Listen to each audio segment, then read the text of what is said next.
मैंने क्या क्या कर लिया, और दिल के खातिर कुफ्र भी मैंने गवारा कर लिया। दिल के खातिर कुफ्र भी मैंने गवारा कर लिया। एक पत्थर खुद तराशा खुद ही पूजा कर लिया। एक पत्थर खुद तराशा खुद ही पूजा कर लिया। आपकी चाहत का मिलना जान दूंगा मुफ्त है। आपकी चाहत का मिलना जान लूँगा मुफ्त है। जान देकर भी अगर मैंने ये सौदा कर लिया, जान देकर भी अगर मैंने ये सौदा कर लिया, और बालों पर अपने सलामत डर अंधेरों का नहीं। बालों पर अपने सलामत डर अंधेरों का नहीं। चार तिनके जब भी फूके हैं उजाला कर लिया। चार तिनके जब भी फूके हैं उजाला कर लिया। और दर्द बख्शा चैन छीना दिल के टुकड़े कर दिए। हाय किस साले पे मैंने भी भरोसा कर लिया। और शौक जब तक सांस है तब तक है उम्मीदें हयात। शौक जब तक सांस है तब तक है उम्मीदें हयात। क्यों अभी से आपने दिल अपना छोटा कर लिया। मैं शेर सबके साथ रुखसत हो रहा हूँ। कुराहरू नभनिकन म मेरो कवितामा नै प्रवेश गर्न चाहन्छु। कविता सुरु गर्नुभन्दा अगाडि म एउटा सानो अघिको त्रुटि पनि सच्याउन चाहन्छु। म चाहिँ दाङबाट होइन धादिङबाट भइस, आमाको भइस। आफ्नै इतिहास सडेको माटो भिजाएर आफ्नै आँसुले मेरी आमा लिप्दै आइरहेकी हुन्। भुइँ पेटी भित्ता घर। भइस भनेको मैनबत्ती त हो। भइस भनेको मैनबत्ती त हो। यही घर उज्यालो पार्न पग्लेकी हुन् मेरी आमा। आमाको चुल्ठोमा नै फुलेका हुन् सिरुका फुलहरू। त्यही चुल्ठोमा नै मुर्झाएको हो सिरुको इतिहास। हजारौँ पटक डुबाएकी हुन् आफूलाई आफ्नै पसिनाको कुवामा। हजारौँ पटक फुलाएकी हुन् आफूलाई भिरकै रुखको भाङ्गामा। हजारौँ पटक गाडेकी हुन् आफूलाई आफ्नै सपनाहरूको चिहानमा। मेरी आमालाई थाहै भएन, मेरी आमालाई थाहै भएन सिउँदोको सिन्दुर फुक्ने हुरी कुन दिशाबाट आयो र बिना मौसम कसरी गडगडायो आँसुको खहरे। आफ्नै सपनाले कसरी गर्यो आत्महत्या र सकियो भैँसको चोला। जब छोडेर गए बा, जब छोडेर गए बा उनलाई लाग्यो धेरै थोक लिएर गए बा। जस्तो कि धुकधुकिन बाँकी मुटु, मुस्कुराउन बाँकी ओठ, बाँच्न बाँकी उमेर, चाल्न बाँकी पाइला, देख्न बाँकी सपना। जस्तो कि उक्लन बाँकी दुई खुड्किला सिडी, राख्न बाँकी मेरो शिरमा हात र सुनाउन बाँकी सङ्घर्षका लोकगाथाहरू। बाह्र आमाबीच हुर्किरहेको वियोगी आख्यानको प्रमुख पात्र जो हुँ म। बाले कुल्ची राखेको आधा बाटोमा उभिएर सोचिरहेकी छु कि आमाले उठाएको हतियारको गीत कसरी जोगाउँ। यो गीत भान्साबाट निस्केर सडक पुगेको दिन सदियौँदेखि एक्लै लडिरहेका धरतीका बाहरू नाच्ने छन्। सदियौँदेखि घरलाई थुनेर बसेका फलामका पर्दाहरू खोलिने छन्। सदियौँदेखि आत्महत्या गरिरहेका आमाका वैँसहरूले न्याय पाउने छन्। फेरि पनि भान्सामा थुनिनु अघि नै म सोचिरहेकी छु कि आमाको वैँस फर्किने बाटो कहाँबाट खन्न सुरु गरौँ। धन्यवाद। के छुट्यो तिम्रो मुहारबाट, के छुट्यो तिम्रो मुहारबाट। आधा फक्रेको गुलाबी ओठमा आगो छ, झिल जस्तो आँखामा छ सपना झरेको पहिरो। सधैँ हिमाल भइरहने नाकमाथि छ अस्थायीको घाम। के छुट्यो तिम्रो जिन्दगीबाट। हाँगाहरू बिचमा अल्झेको एउटा पात, अनि तिम्रा आँखाबाट खस्न लागेको पानी एउटै रङको छ। यदि छर्यो भने त्यो पानी मेरो मरुभूमि जीवनमा के मेटिएला तिर्खा हाम्रो प्रेमको। भन के छुट्यो तिम्रो हातबाट। छातीको त्यो ताप केले खायो अदम्य साहस, जो माटो चिरेर निस्कने एउटा बिउको सम्पूर्ण शक्ति बन्थ्यो, हिमाल जस्तो निधार, जो भोका नाङ्गाहरूको निम्ति तुफानी यात्राको प्रेरणा थियो। के छुट्यो तिम्रो जिन्दगीबाट? ओ नायक, तिम्रो आवाज हिँडेको बाटो, डिल डिल फुलेका फुलहरू, तिम्रो गीतको लयमा उड्ने पुतली, तिम्रो कविताको गोहो पछ्याउने हजारौँ योद्धा, तिम्रो प्रेम कथामा छुटेकी प्रियतमा, तिम्रो सपना बोक्ने गर्व, सब पर्खिरहेछन्। भन के छुट्यो तिम्रो सपनाबाट? भन के छुट्यो तिम्रो सपनाबाट? धन्यवाद। हुन त पृथ्वी दुईटा हुँदैन, मैले मेरो नजरमा पृथ्वीलाई दुईटा बनाएर हेरेको छु। बाँकी कुरा कविताबाटै। दुईटा पृथ्वी, पुतलीहरूको निम्ति प्रवेश निषेध लेखिएको फुलबारी हुँदैन, चराहरूको पखेटालाई चाहिँदैन इन्धन, घर बनाउने माटो किन्नु पर्दैन कमिलाहरूलाई, मौरीहरूले तिर्नु पर्दैन महँगो ट्याक्स, फुलेपछि थाप्दैनन् फुलका बोटहरूले तलब, पानीले थाप्दैन माछाहरूको निम्ति जाल, माटोले गर्दैन भुइँ निकाला कुनै पनि बिउलाई, रङहरूको आफ्नै छैन कुनै थरगोत्र, ढुङ्गाहरूको छैन कुनै राज्य, आकाशले हान्दैन पत्थर पृथ्वीलाई, घामले कहिल्यै कोर्दैन सिमाना, किनभने उनीहरूको देशमा छैन कुनै कानुन, छैन संविधान, छैन अधिकारको सभा। सब थोक छ तिम्रो भूगोलमा, जहाँ बन्दुक तेर्स्याएपछि फुल्छ फुल, गोली हानेपछि चल्छ हावा, मसिना नानीहरूको ओठमा पटका झुसेपछि आउँछ गणतन्त्र, फुलहरूले लगाउँछन् ढुङ्गाको पर्खाल, भगवान कैदी हुन्छ क्रमशः। स्वास्नीको कोखमा बढ्दै जान्छ बारुदको फुर, बेरोजगार आगो कमजोर मानिसको जीव खोज्दै आउँछ, कमजोर बस्तीको खिड्की खोल्दै बस्छ र लुट्छ निर्दोष इन्द्रणीहरूको सिउँदो। एउटै पृथ्वीमा यो दुईटा पृथ्वी बनाउने को हुन्? बुद्ध, मलाई तिम्रो नाममा शङ्का छ। समय अगाडि, यो चाहिँ एउटा सत्य घटनामा आधारित कविता पनि हो।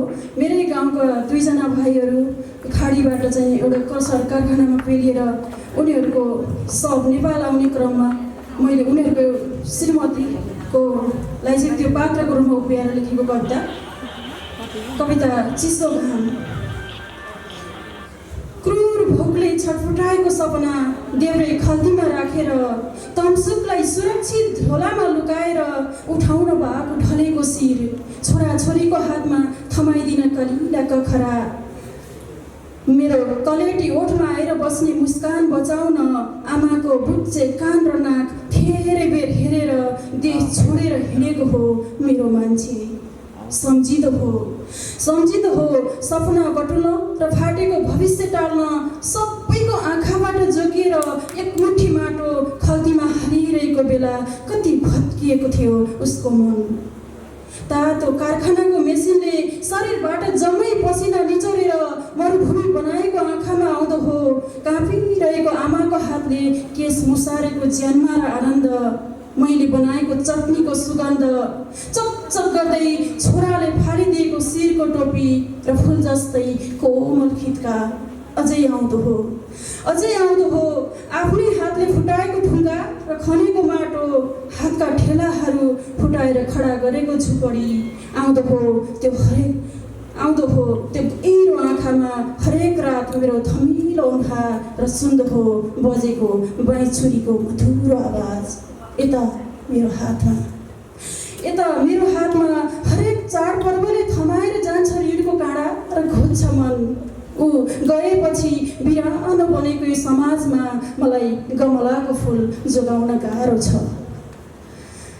आफ्नै बिहेमा बन्दक लगाएको खेत झिकेको छेड उदाउने छ बाको निधारमा वर्षौँ पछि फेरि नयाँ घाम।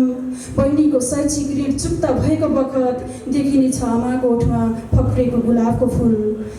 छोराको हत्केलामा आएर बस्नेछन् जवान अक्षरहरू जसले लेखिने छ हाम्रो जीवनको कविता। थाहा छैन कहिलेसम्म घाउहरू पाउन आउने हुन् यो घरमा, थाहा छैन कहिलेसम्म लुक्ने हो अँध्यारो मेरो कोठामा। ऊ गएदेखि हरेक रात सपनामा आउँछ सर्प र ठुङ्छ मेरो मुस्कानको मुटुमा। हरेक दिन विपनामा आउँछ पहिरो र आँखाबाट तलै जान्छ। वर्षौँ भइसक्यो ऊ फर्किने खबर छैन। दमले थलिएको बाको जीवन बिछ्याउनमै अस्तायो। आमाको आँखाबाट भाग्यो रङ, कानबाट आवाज, जिब्रोबाट शब्द। बहिनीको आँखै सामु सुक्दै गइरहेछ जीवनको हरियो बात। छोराको मनबाट उब्किँदै झरिसक्यो बाको फोटो। मेरो मनभरि फैलिसक्यो मरुभूमि। धेरै वर्षपछि उसको साटो खबर आइपुगेको थियो कि छुट्टी मिल्यो रे मरुभूमिको कारखानाबाट। मलाई लागेको थियो अब छुट्टी हुनेछ, यो थाप्लोबाट ऋण भाग्नेछ सर्प, फर्किनेछ। आमाको आँखामा संसारको रङ खोल्नेछ, बहिनीको आँगनमा मखमली र हट्नेछ। आङबाट चिसो घाम र उदाउनेछ तेजिलो सूर्य। तर बस खबर आयो, मान्छे आएन। आज फेरि लागेको छ चिसो घाम। धन्यवाद। अलि लामै हुन्छ कि 4वटा कविता भन्ने कुरा भएको थियो हामी बिचमा। 4वटा कविता पनि थोरै हुने रहेछ। कवि सुनिता खनालसँग म 5 वर्ष अगाडि काठमाडौँमा हुनुहुन्छ र पत्रकारिता पनि गर्नुहुन्छ। उहाँको कविता नखस्नु शीर्षकको कविता मलाई याद आइरहन्छ सधैँ। सायद आज त्यो कविता पनि सुनाउनु हुनेछ र उहाँलाई आफ्नो पहिलो चरणका 4वटा कविता वाचन ग्रहण गरिदिनु हुन हार्दिक अनुरोध। आदरणीय बुद्धत्व प्राप्त सायद अब्दुल लतिफ सौद यही मञ्चमा सम्मानित हुनुभएको छ, त्यसैबाट पुष्टि हुन्छ। सँगै 2 जना आदरणीय व्यक्तित्व प्रतिरूपमा आज यस मञ्चमा प्रस्तुत हुनुभयो। छेउमा नेपाली कविताको उज्यालो मसाल बोक्नुभएको कवि हुनुहुन्छ। यस्तो मञ्चमा म बस्न लायक छु कि छैन यसमा म आफै कन्फ्युज छु र अघिदेखि मलाई हनहनी ज्वरो आइराखेको थियो के हुने हो कसो हुने हो भनेर। अहिले चाहिँ अलिकता चिसो महसुस भइरहेछ। म कविता सुरु गर्छु। पहिलो कविता हिँडाई।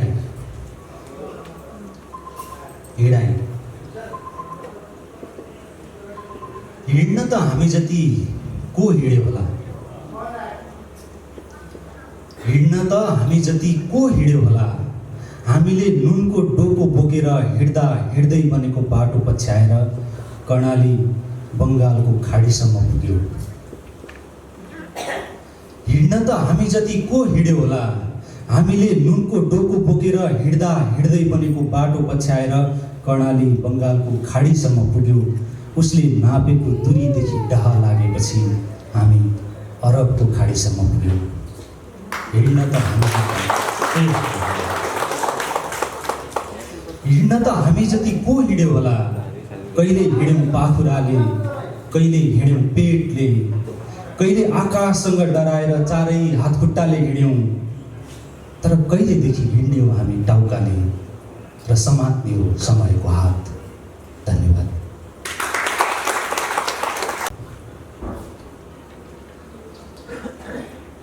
बाटोले पुग्न सक्दिन भनेको ठाउँसम्म पनि पुगेका छन् यी पैतलाहरू। बाटोले पुग्न सक्दिन भनेको ठाउँसम्म पनि पुगेका छन् यी पैतलाहरू। हिम्मत हारिसकेको सासलाई पनि फकाएको छ यो फोक्सोले। हेर्नै सक्दिन भनेका दृश्य पनि हेरेका छन् यी आँखाले। भोग्नै सक्दिन भनेको वज्रपात पनि भोगेको छ यो छातीले। दृष्टिले उक्लिनै सक्दिन भनेको उकालोमा पनि बोकेकै हुँ विश्वासको सामल। साहुले भुकै परोस् भनेर बक्सेको ढोडेलमा पनि उमारेकै हुँ अमृतका पाथीहरू। एक साँझ आएर हुरी उडाइलगेको थियो भरोसाको छानो। छाता बनाएर हत्केलाको भविष्यलाई बोत लगाए। एक मध्यरात आएर बाढी बगाएको थियो मुटुको एक टुक्रा। मागेर भिख धैर्यको घाइते मुटुकै सहारामा बाँचेकै छु। सम्भावना थियो र मै भएर जन्मिन्छु भन्ने मृत्युको ओठमा पुगेर फर्किएन आमा र म भएँ। कहिले पो सुरक्षित थियो र समय, प्रतिपल छल्दै हिँडे मृत्युको बाण र पो यहाँ छु। म एक योद्धा हुँ मृत्यु विरुद्धको, म एक योद्धा हुँ मृत्यु विरुद्धको। यो युद्ध मरि गए पनि जारी रहनेछ। धन्यवाद। शहीदले अन्तिम पटक निधार पुछेको रुमाल रङ खुइलिने गरी धोइ पखालेर उनकै सम्झनामा बनाइएको शहीद गेटमा ब्यानर बनाएर टाँसिएको छ, शान्ति शान्ति शान्ति। त्यो ब्यानर देखेपछि गाउँमा सन्नाटा छ। आजभोलि गहिरो सन्नाटा। गणतन्त्रको ककटेल पिएर लरबरिएका कमरेडले साँझ घर फर्किँदा शहीद गेटको कुनामा पिसाब फेरेको आवाज पनि सारा गाउँले सुन्छ, तर सुन्दैन। गाउँमा सन्नाटा छ आजभोलि, गहिरो सन्नाटा। सपनाहरूको सौदाबाजीमा छोराले बगाएको रगतको धुलोले प्रतिदिन होली खेलेको हेरेर स्तब्ध छन् बुढा आँखाहरू। गाउँमा सन्नाटा छ आजभोलि, गहिरो सन्नाटा। गाग्रीमा थरथराइरहेको पानीको ऐनामा आफ्नै सादा सिउँदो हेर्दा हेर्दै आँखामा पनि पानी भरिएपछि पँधेराबाट उठ्न सकेको छैन शहीदको हौसला। गाउँमा सन्नाटा छ आजभोलि, गहिरो सन्नाटा। अन्यायको विरुद्ध उठाउँदा घाइते भएको औँलाले प्रदेशबाट मेसेन्जरमा नानीहरूलाई फकाइरहेछ सुक्खा सपना देखाएर। गाउँमा सन्नाटा छ आजभोलि, गहिरो सन्नाटा। खुब सन्नाटा छ। न बज्छन् पारी वनमा घाँडाहरू, न सुनिन्छन् ठाडी भाका, न बज्छन् खुर्की दाउला बर पिपलको छायामा। गाउँमा सन्नाटा छ आजभोलि, गहिरो सन्नाटा। पर कुइनेटोबाट भने आइरहेछ एक सुर गर्जन, जसको भाषा, भावना र लय केही पनि यो गाउँसँग मेल खाँदैन। धन्यवाद। नखस्नु। खस्नु त हाम्रो नियति नै रहेछ। खस्नु त हाम्रो नियति नै रहेछ। अघिल्लो वर्ष कण्ठे दाइका जहान दाडे भिरमा पीर काट्दै गर्दा सँगै खसे। त्योभन्दा अघिल्लो वर्ष कमाने दाइको घर र परिवार पखालाको पहिरोमा परेर गल्चौकाबाट कालाखोला खस्यो। त्यही वर्ष पल्ला घरकी जेठी बौजू एउटा जीवन पृथ्वीको नाभिमा झुन्ड्याउँदा झुन्ड्याउँदै आफै खसे। त्यही वर्ष मुटु समात्नेको दबाई किन्न मलुवार झर्ने मुटु नपुगेपछि तेरो भाइ खस्यो। तर खसेन राति माटे भिजाउने गरी समयमा बादल पसेन फाली माटोमा। गैरी खेतको दया बाहेक खस्ने छाँट देखिएन पेटमा। छोरा, अरू सबै बिहानै आएर उभिए आँगनमा कालो अनुहारमा। अँध्यारो भइसकेपछि नियति आएर मुस्कुरायो। उसकै खुट्टामा झुन्डिएर त्यही वर्ष म बम्मै खसेँ। घाँस काट्न जाँदा कुइकाले डाँडामा चढेपछि लाग्थ्यो संसारमा मभन्दा अग्लो को होला र। गाउँको सिंह बहादुर म बहादुरमा खसेपछि लाग्यो संसारमा मभन्दा होचो को होला र। सेठको ढोकामा रात रातभर जागराम बस्नु, खतरनाक लामखुट्टेको टोकाइ सहनु, त्योभन्दा खतरनाक सेठको गाली सहनु, त्योभन्दा खतरनाक घरको याद सहनु। मेरो 17 वर्षे छाती सक्षम थिएन त्यसका लागि। फेरि नियति गिलास लिएर आइपुग्यो। उसको मिठो आश्वासनमा चिप्लिएर म रक्सीमा खसेँ। मुल्ला घरको धुरी पानीको बाल्टीसँगै 3 मालाबाट खस्यो। तल्लो घरको खाँबो सेठनीले धकेलेपछि सिँढीबाट खस्यो। डाँडा गाउँको शिरको मान सेठनीको पेटीकोट धुँदा धुँदै बाउडीमा खस्यो। कति बहादुरले रेलको ढोका राम्ररी समात्न सकेनन्। कति शम्भुहरू नसामा लट्ठिएर नालीमा खसे। कति साधुरामहरू उत्तेजनामा चिप्लिएर एड्समा खसे। खस्न बाँकी खस्ने सम्भावना बोकेका हरेक सेकेन्डदेखि जोगिँदै मैले तेरो लागि कापी र कलम जोगाएँ। आकाशे रङको 1 मिटर कपडा जोगाएँ। सेठको छोराले फालेको पुरानो झोला म्युनिसिपालिटीको ट्र्याक्टरमा खस्दा खस्दै जोगाएँ। सेठनीले दिएका 3 थाङ्ना धोती, सेठले दिएका 3 रिला कमिज र 1000 का 10 नोट पाइन्टको चोर गोजीमा हालेर तँलाई स्कुल भर्ना गर्न घर फर्किएँ। पहिलो दिन त स्कुल जान नमान्दा सिस्नोले सप्काएको कहिल्यै नबिर्सेस्। पहिलो दिन त स्कुल जान नमान्दा सिस्नोले सप्काएको कहिल्यै नबिर्सेस्। तँलाई जिन्दगीको सिस्नोले नपोलोस् भनेर त्यसो गरेको हुँ। पढिनस् भनेर ओटालोबाट पर्सिखातमा खसालेको पनि नबिर्सेस्। तँलाई जिन्दगीले बममै नखसालोस् भनेर त्यसो गरेको हुँ। यो पनि नबिर्सेस्, म खस्दै नआएको भए बम्बईमा त चढ्ने थिइनस् आफै भित्रको सिडी। पुग्ने थिइनस् जिन्दगी झुन्ड्याउने डोरीसम्म। पुग्ने थिइनस् जीवनको मूल्य देख्ने आँखासम्म। छोरा, त चिन्ता गरिरहेछस् मलाई रक्सीले खाइदियो भनेर? खाने त रक्सीले होइन रहेछ छोरा, नियतिले रहेछ। रक्सीले त निल्न सजिलो बनाइदिएको मात्रै हो। नियतिको अघि एकपटक घुँडा टेकेर गल्ती गरिसकेको म खस्दा खस्दै गले छोरा, खस्दा खस्दै गले। तर त नपर्नु नियतिको शरणमा, कम्तीमा त्यतिन्जेलसम्म जबसम्म हाम्रो गाउँ खस्नु पर्दैन बम्बईमा। धन्यवाद। कविता लेख्ने कविको छेउमा आफूलाई उभ्याउन पाउँदा गौरवान्वित महसुस गरिरहेको छु। अब अगाडिका 4 कविता। कविताको शीर्षक आगोको ठेगाना। खराब सत्ता र खराब राज्य प्रणालीको चाहिँ अन्त्य हुनुपर्छ भन्ने एउटा थिममा लेखेको कविता। कविताको शीर्षक आगोको ठेगाना। आगोको माइती घर सोधी हिँड्ने काँचो वर्तमानलाई के जवाफ दिउँ? आगोको माइती घर सोधी हिँड्ने काँचो वर्तमानलाई के जवाफ दिउँ?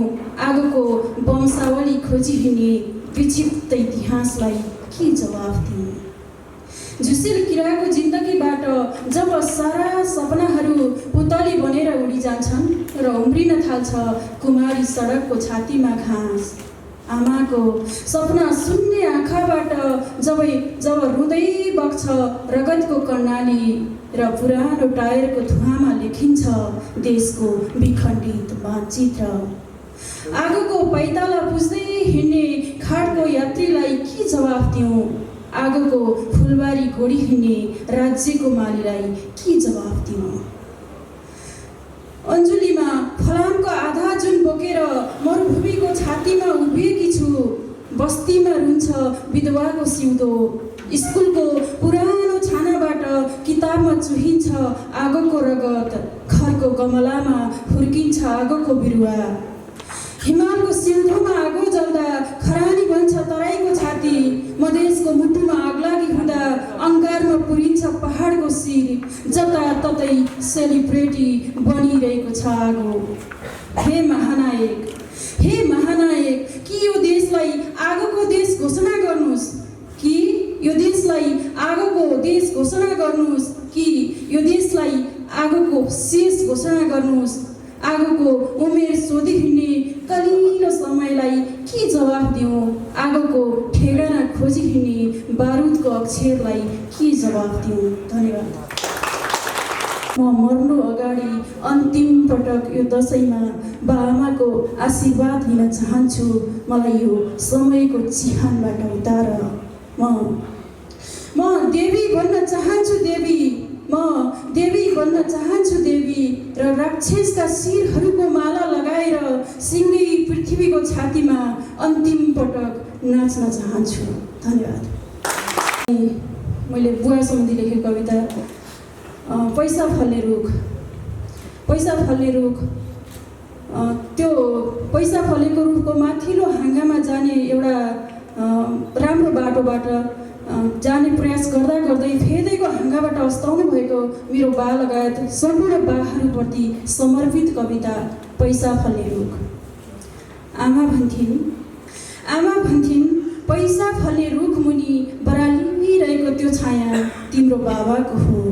त्यस दिनदेखि त्यो रुखको फेदमा अर्को छाया पनि थपियो।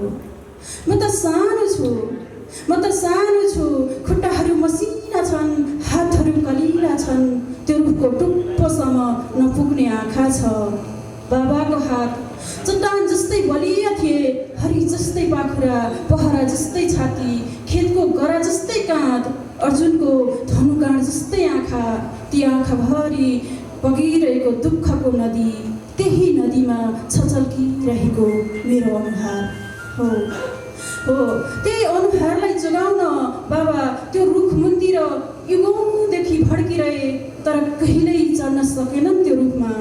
नेताहरू चढे, गुरुहरू चढे, पार्टीका कार्यकर्ताहरू चढे, पसले चढे, जमिनदार चढे, पुजारी चढे, कलाकार चढे, जो मेरो बाबाभन्दा हजारौँ गुणा कमजोर थिए। आमा भन्थिन् पैसा फल्ने रुख मुनि बरालिरहेको त्यो छाया तिम्रो बाबाको हो। एक दिन मेरो बाबालाई सबैभन्दा तल्लो हाँगाको पासोमा झुन्डिरहेको देखेँ हो। त्यस दिनदेखि त्यो रुखको फेदमा अर्को छाया पनि थपियो, त्यो मेरो थियो। कविता जुन यो कविता मेरो अर्को सङ्ग्रहमा आउनेछ, प्रेम कविता, जुन मैले पछिल्लो समय लेखेको कविता पनि हो। तिमी आएपछि एउटा प्रेमी माहौल छोडेर जानको निमित्त पनि मैले लेखेको कवितालाई अन्तिममा राखेकी हूँ। तिमी आएपछि प्रिय मान्छे, यति बेला म संसारकै सबैभन्दा सुख बाँचिरहेछु, संसारकै सबैभन्दा खुसी बाँचिरहेछु। कोही हातमा गुलाब बोकेर प्रेम गर्छु भनेर आए, पत्ते दिए। कोही अग्निलाई साक्षी राखेर जिन्दगी सँगै बिताउँछु भनेर आए, पत्ते दिए। तर बिना आवाज मेरो जिन्दगीमा तिमी आएपछि पो थाहा पाएँ, मैले प्रेम सम्झेर स्वीकारेका ती तमाम बाटाहरू त एउटा कलाकारले रङ्गमञ्चमा देखाउने अभिनय सिवाय केही होइन रहेछ। तिमी आएपछि थाहा पाएँ, अहो प्रेम त बडो अचम्मको जादु पो रहेछ। अझ भनौँ प्रेम त समुद्रको पानी रहेछ, जो कहिल्यै रित्तिँदैन। प्रेम त आमाको काख जस्तै स्वर्ग रहेछ, जहाँ मसिना नानीहरू जसरी नै खेलिरहँ निदाइरहँ लाग्छ। प्रेम त आफूलाई सबैभन्दा मनपर्ने उपहार पो रहेछ, जसलाई कहिल्यै आफूबाट अलग बनाउन मन लाग्दैन। हो तिमी त्यही समुद्र बनेर आयौ र भरियौ म भित्रको रिक्ततामा, मुटुभरि प्रेम मात्रै बोकेर आयौ र निथुक्कै भिजायौ म भित्रको मरुभूमि।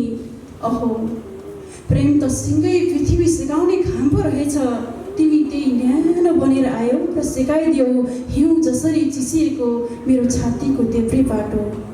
अझ भनौँ प्रेम त एक ब्रह्माण्डै पो रहेछ, तिमी त्यही ब्रह्माण्ड बनेर आयौ र पूर्ण बनाइदियौ आधा बाँचेकी मलाई, खनाइदियौ मायाको हिमजुली र शान्त बनाइदियौ म भित्रको अदृश्य जलन।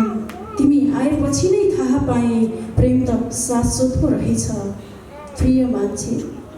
प्रिय मान्छे, अझै डुब्न देऊ मलाई तिम्रो यो अलौकिक संसारमा, जहाँबाट म यो युगलाई पुग्ने माया मुटुभरि लिएर फर्किन चाहन्छु। धन्यवाद मित्र, यहाँको धैर्यतालाई हार्दिक आभार छ। हामीले के सुनाइरहेका छौँ थाहा छैन, तर तपाईँहरू सुनिराख्नु भएको छ। म अन्तिम 3वटा कविता सुनाउँछु।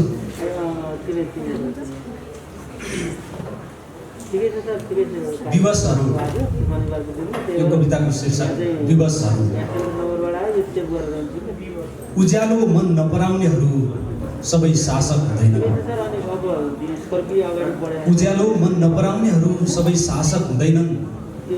जस्तो उज्यालोभरि दुःखको डोको मुनि पिल्सिने गाउँका बुहारीहरू, उज्यालोमा निर्धक्क हिँड्न नसक्ने बेरोजगार युवा, उज्यालोमा दिल खोलेर रुन नसक्ने कुनै इमान्दार कर्मचारी, उज्यालो मन नपराउनेहरू सबै शासक हुँदैनन्। झुटो बोल्नेहरू सबै शासक हुँदैनन्। झुटो बोल्नेहरू सबै शासक हुँदैनन्। जस्तो मनमा पीर बोकी छोराछोरीका अघि मुस्कुराइरहेको पिता, तारिख थपिने डरले अदालतमा कसुर स्वीकारिरहेको कुनै बेकसुर गरिब, काम नगरिदिने डरले तपाईँलाई नै भोट दिएको थिएँ भनी कसम खाइरहेको कुनै नागरिक, झुटो बोल्नेहरू सबै शासक। क्रूरहरू जति सबै शासक हुँदैनन्। क्रूरहरू जति सबै शासक हुँदैनन्। जस्तो आफ्नै सपनाहरूको गला दबाइरहेको नवयुवक, भोक लागेर चिल्लाइरहेको नानीलाई थप्पडले फकाइरहेकी कुनै सडकवासी आमा, क्रूरहरू जति सबै शासक हुँदैनन्। देशद्रोहीहरू जति सबै शासक हुँदैनन्। जस्तो पुस्तौँ पुस्ता देशै थाहा नपाई देशका लागि बाँचिदिने मागुलालहरू, दुधे बालक काखीमा च्यापेर देशको सीमा नागिरहेका शरणार्थीहरू, देशद्रोहीहरू जति सबै शासक हुँदैनन्। उज्यालो मन नपराउनेहरू सबै शासक हुँदैनन्। झुटो बोल्नेहरू सबै शासक हुँदैनन्। क्रूरहरू जति सबै शासक हुँदैनन्। देशद्रोहीहरू जति सबै शासक हुँदैनन्। धन्यवाद। रोइदिएको भए जुग्राम थारुकी थरुनीलाई जिमदारका छोराहरूले जुग्रामकै अघि चिथोर्दा अथवा सौकी तिराउन जुग्रामको ढाडमा सुम्ला उठाउँदा जिमदारहरू रोइदिएको भए,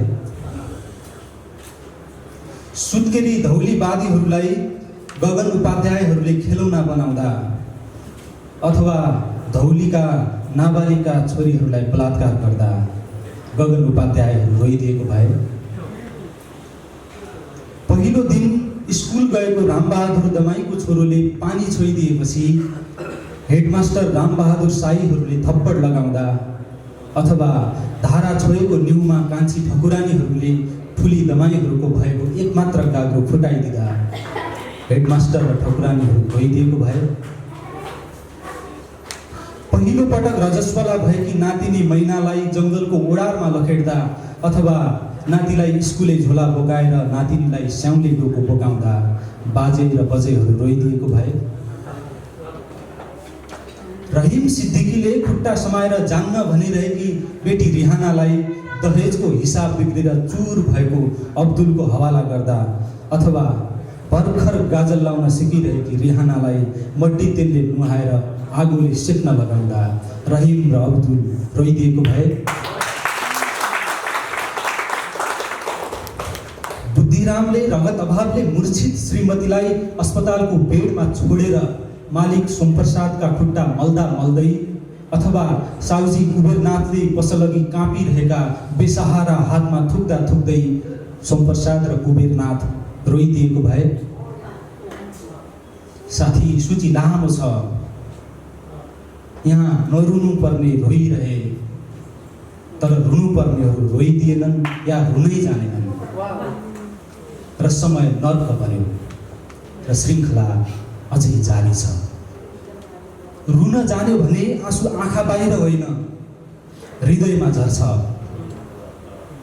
रुन जान्यो भने आँसु आँखा बाहिर होइन हृदयमा झर्छ।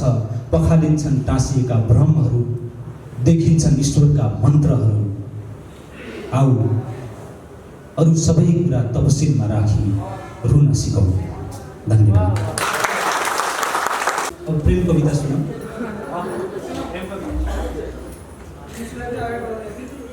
यतै हुनुहुन्छ, उहाँलाई नै प्रस्तुत गर्छु। यो कविता चाहिँ प्रेम कल्प। कविताको शीर्षक प्रेम कल्प। हजुर, नभइदिए के हुन्थ्यो, नभइदिए के हुन्थ्यो, यो एक वाहियात प्रश्न हो। तर यही प्रश्न तिमीमाथि लगाउँदा म होसमा आउँछु। तिमी नभइदिए को हुन्थ्यो जो मात्र मेरा लागि तिर्खाको दुनियाँ छोडेर तिर्खाकै दुनियाँ रोज्न तयार हुन्थ्यो भन्नेहरूले तिमीलाई मूर्ख पनि भने होलान्। म चाहिँ तिमीलाई के नाम दिउँ?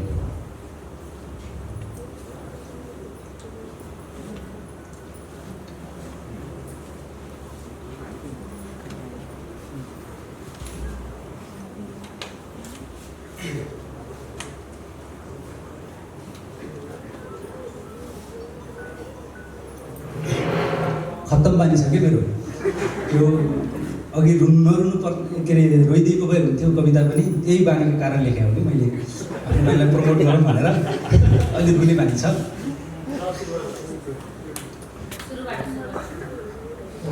नभइदिए के हुन्थ्यो यो एक वाहियात प्रश्न हो। तर यही प्रश्न तिमीमाथि लगाउँदा म होसमा आउँछु। तिमी नभइदिए को हुन्थ्यो जो मात्र मेरा लागि तिर्खाको दुनियाँ छोडेर तिर्खाकै दुनियाँ रोज्न तयार हुन्थ्यो भन्नेहरूले तिमीलाई मूर्ख पनि भने होलान्। म चाहिँ तिमीलाई के नाम दिउँ? तिमी नभइदिए कसका आँखा हुन्थे जो प्रतिबिम्बित गर्न सक्छन् मेरा आँखाको आकाश? तिमी नभइदिए कसको मन हुन्थ्यो जो पुग्न सक्छ मेरो मनको अन्तरिक्षमा? तिमी नभइदिए को हुन्थ्यो जो बस्न सक्छ मेरो जीवनको धरातलमा? हातमा औँला मात्र लिएर म आएँ तिम्रो सामु।